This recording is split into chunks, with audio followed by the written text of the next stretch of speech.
Hello and welcome to another edition of the African Diaspora.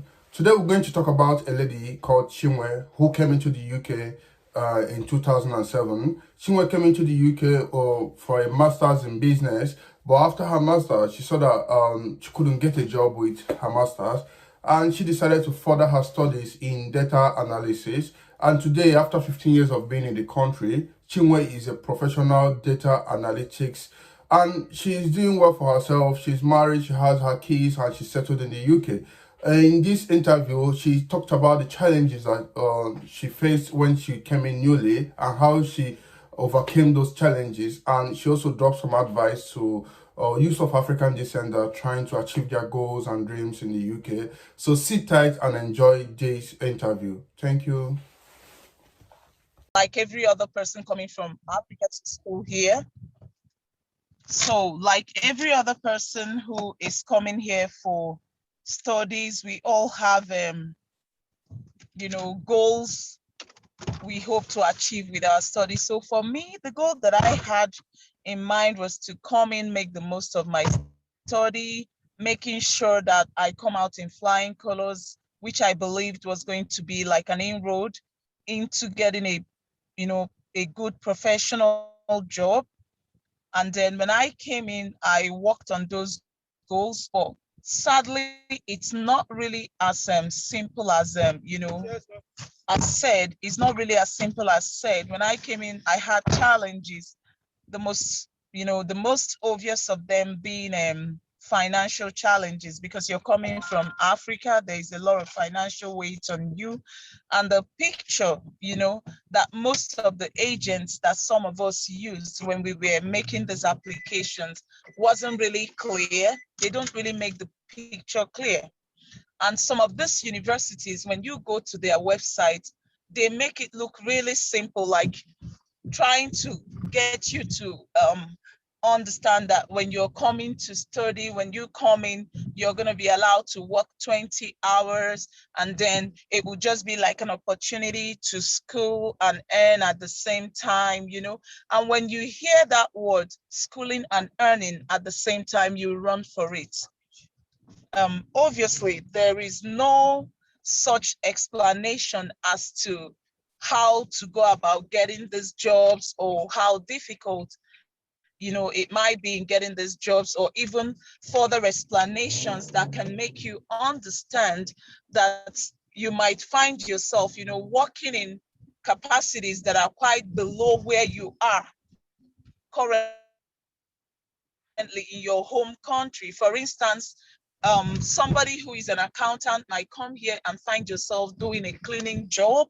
These are things that people need to be orientated on. People need to be given information on these things, so that when they come, they are not coming with that mentality that, oh, maybe I'm an accountant, or I'm a teacher, or I'm working in as a lawyer. When I come in here, I'm just going to get an equivalent job and work.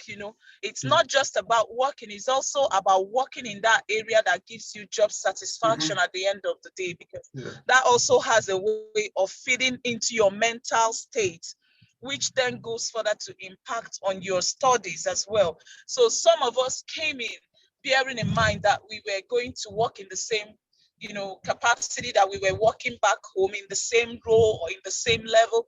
For instance, I was a land and estate surveyor in Nigeria, working in the ministry. So when I was coming, I had it in mind that, oh, maybe I'm going to get a job in the same sector at the same similar level. But when I came in, it was all different. You start discovering these things when you step in. And by then, you've already set your thinking along a different path. So how do you start putting these things together? How do you now make it work for you? So for someone like me, when I came in and saw this whole setting and saw it was not what I bargained for, I had to start trying to integrate myself into the reality that was before me, knowing fully well now that I'm, gonna have to work. Just take any job that I see that can, give me some money. no matter the sector is in, whether it's a cleaning job, provided I'm not breaking the law, I had to go about it that way. I remember my first ever job was like an office cleaning job. I sort of embraced it as a change because naturally I'm someone who is adaptable to change. But is the next person coming, the same? Might not be. So I accepted it. I was doing the job, I was schooling, but I made sure that the job I had taken on was something that would not interfere with my studies. I would work 2 hours in the morning and 2 hours in the evening for like 5 days in a week totaled up to 20 hours that the government gives me permission to work as an international student. So that really kind of helped me in a way because I didn't find myself struggling with my studies. I had adequate time to, give to my studies. And in that way, I was able to make the most of it. I was able to come out in flying So, colors as I wanted. Chinwe, Yeah. which school did you come in with and which year was that? Okay, my school was Glasgow Caledonian University, and it was in the year 2007. I actually came in on the 17th of January 2007. So when you came in and saw those challenges, I mean, it's quite demeaning. And like you said, all you had to do was just work your way around it, do the hours, go to the school and put things together. So how did you, I mean, that wasn't the part you wanted to set for yourself. So how did you come across this part of a data analyst, a data, I don't know what you call it, but how did you come back to the track? That's because that's the problem a lot of people have here. I mean, they Okay, get derailed ideally and for they, us, yeah, go yeah, on. for us who are like career, some people are career oriented. Someone like me, I'm career oriented. Yeah, So when I'm doing stuff, I look at the job market. I try to look at what is on offer. I try to look at the trend in businesses and companies. Where is the trend, going to? And okay. what really led me into the path of that data analysis was my thinking that data is now what is driving everything we do around here, more like the culture of organizations now and everything they do, their business strategies, and just basically even the leadership is data driven. Every single thing is now about data. It's more like even like in Nigeria, the akara seller that is carrying akara on their head is driven by data because you have to think data. Like how many people did I serve yesterday? Which of the products that, which of the products sold more yesterday? Which of the products did not sell more? So when you start thinking that way, you start thinking data. And then when you come to organizations, it's also about data because there is this thing around borrowing a leaf from other organizations. For instance, you want to like follow the footsteps of organizations that have done it better. So when you go out there and you're applying for jobs, and then you're looking at the person specifications and looking at the role description, these things are the things that would drive your mindset about where the job market is trending towards in this time. So for me, I felt that everything now is about data because I would apply for job and then they would ask you, they would say there in the person specification that it would be good if you had some Data, knowledge of data data analysis. manipulation or Okay. data gathering. So when you see things like that, obviously, you know that this is where the world is heading to. So So for me, I was like, oh, did you take a further degree or you did training in data yes, analysis? I later took a further degree, but before the further degree, I had gone for like a boot camp training where I hope to just acquire normal, just like more like preliminary knowledge in data, Okay. just equip myself with the basic level of data analytics, like when you talk about Excel and data visualization tools, like maybe Tableau. But then I found myself, needing more. The more I finished the boot camp training, and then I started applying for jobs. I got my first job as a data gatherer, which was really good. Then when I was in that role, I felt the need, to get more skills in that area. I felt I needed more. I hadn't got enough because I had started applying for bigger roles. And then as I applied for these bigger roles, it became evident that I needed more skills Knowledge. in data analytics. So I had to start scouting for some intensive trainings. And luckily, I was able to, see the scholarship position that was being advertised by Data Lab. And then I applied for it and I was successful. I gained admission to do another MSc in the University of Stirling in data science. Okay.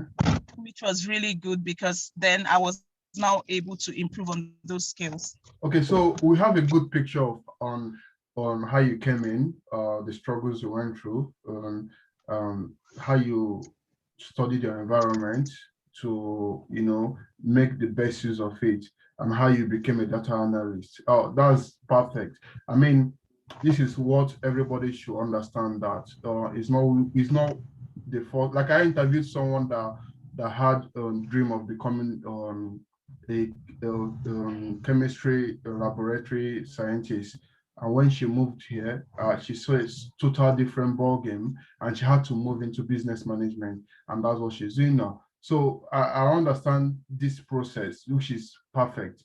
Well, I would like you to pinpoint the difficulties you pass through during this process, because that's the difficulties is where we're going to learn from. I mean, the particular difficulties, the ones you met maybe at the office or before you got your job, when you got your first job, your second degree. What are the difficulties that you pass through? Okay, I would say for me, the main difficulty had to do with the lack of, would I say, cultural sensitivity of most of the, employees. They seem to really lack the cultural sensitivity. And that is the area that we as individuals come in, because not everybody would have the mental capability to deal with issues that arise from that lack of cultural sensitivity. Okay. This is like a country where you get rich culture, people coming from different areas. And it's not every manager that has that ability to manage all these different cultures. So sometimes you find out that even in the process of job applications, sometimes you get rejected for reasons that are not very clear to you. And in fact, in some cases, you might discover that there is an element of racism involved, but obviously you don't really have a proof.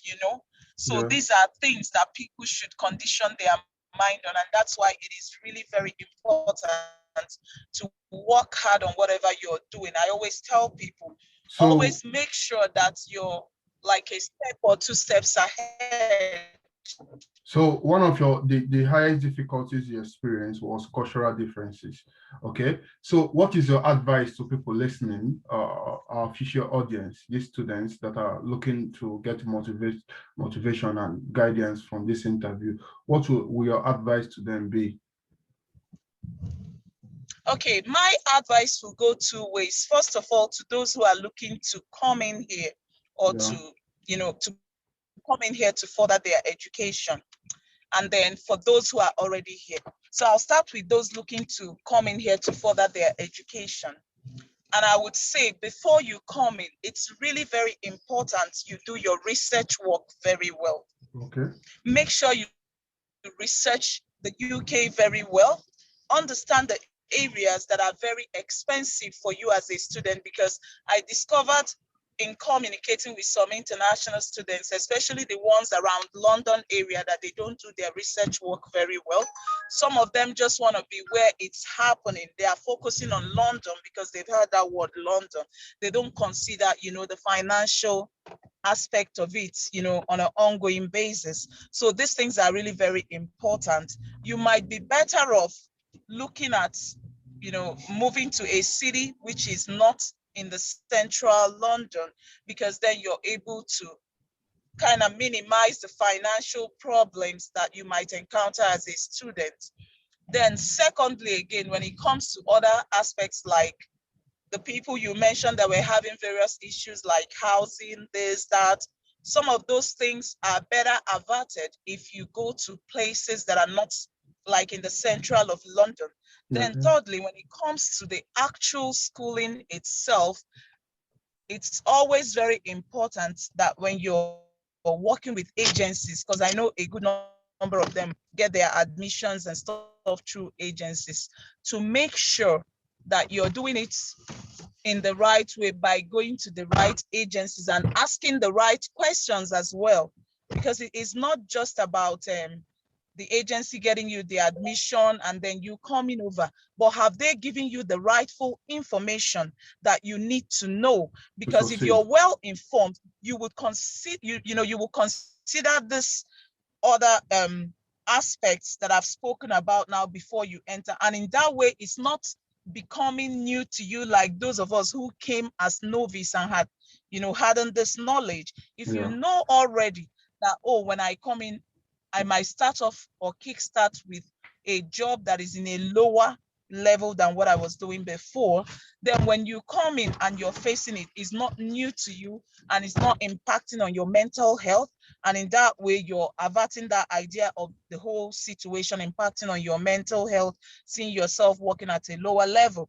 Then secondly, again, when it comes to the idea of your being able to manage your timing for your schoolwork and other things, it also comes into play. You have to be able to understand these things before you come. Then when it comes to the cultural sensitivity that I'm talking about, it's also good for people to kind of learn some adaptability skills and self-management skills, because these things are the things that would help you to navigate this whole situation. If you're going to be in the same working environment or schooling environment with people from different cultures, then you need that cultural sensitivity. You need to be sensitized to understand that, oh, I'm going to be doing stuff with people from different cultures. You have to be able to respect their culture. You have to be able to tolerate it. These are things to bear in mind, which I know causes people stress as well. So then basically, for those who are already here, go on. So for those who are already in the UK, I think the same advice I gave to those coming also applies to them as well, because yes, you're already here. It's also good to understand that you're gonna have to, become adaptable to be able to navigate the system. Then secondly, there are always like organizations that the school can guide you to get help when you need help with anything. So it's always good to ask. And I do know clearly that every institution here has like an international students department where you can actually go and get information on where you can get help. So they cannot easily signpost you to where you can get help if you're having mental health issues, if you're struggling in any way, even to get jobs where you can create your CV or maybe kind of build on it or develop it further in order to suit the system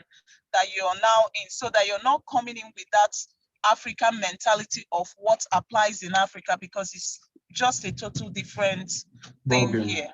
So if you know all those things, then I believe that the person should be able to scale through. Basically, your advice to these young people that are moving over to the UK is to do their research very well and then be cultural sensitive to their environment. Exactly. So perfect. Thank you. I really appreciate this time. I mean, you really went deep into what your experience is and how to avert that experience, the difficult experience that you had. And I believe it will be a good experience to whoever that is going to listen to this interview. So before we go, I would like to ask you, I mean, I'm going to post this on our YouTube page for students to go and listen to. So in the future, if there is a question coming up on the comment section or I mean, an important question that needs to be addressed by you, will you be available to address such questions? Pardon, can you repeat that again? This interview clip is going to YouTube page. It's going to be on our YouTube page so that students can go there and watch this interview, and they might ask some questions in the future, not personal questions, just questions or direct based on what we've discussed today on how to avert maybe difficulties they're having in their workplace, or maybe difficulties trying to settle down in the UK in the future. And if they bring these questions forward in the future, will you be available to address that questions? Definitely, I should be able to attend to them because ideally I'm into education consultancy. Okay. So they might be directing it to my consultancy firm because I deal with them both supporting people with guiding them in getting admissions in the UK and with their visa applications as well. Okay. I also support people with maybe housing issues, and as well as getting their UK references for jobs, like helping them to get their first UK job experience, which they can then use as references in getting jobs, because these things are really very important. And that's one of the key areas that people always have difficulty, because every company you approach for job, they want to know, do you have a UK job experience? And if you don't, you might not be able to get that job. So these are some of the services, practical services that my firm offers to people who are coming into the UK. We help you to get that first UK job experience, which you can then use as a reference when you're making job applications. All right, perfect. So I'm going to thank you for coming on this program. I mean, your experience will serve a lot to people that are listening.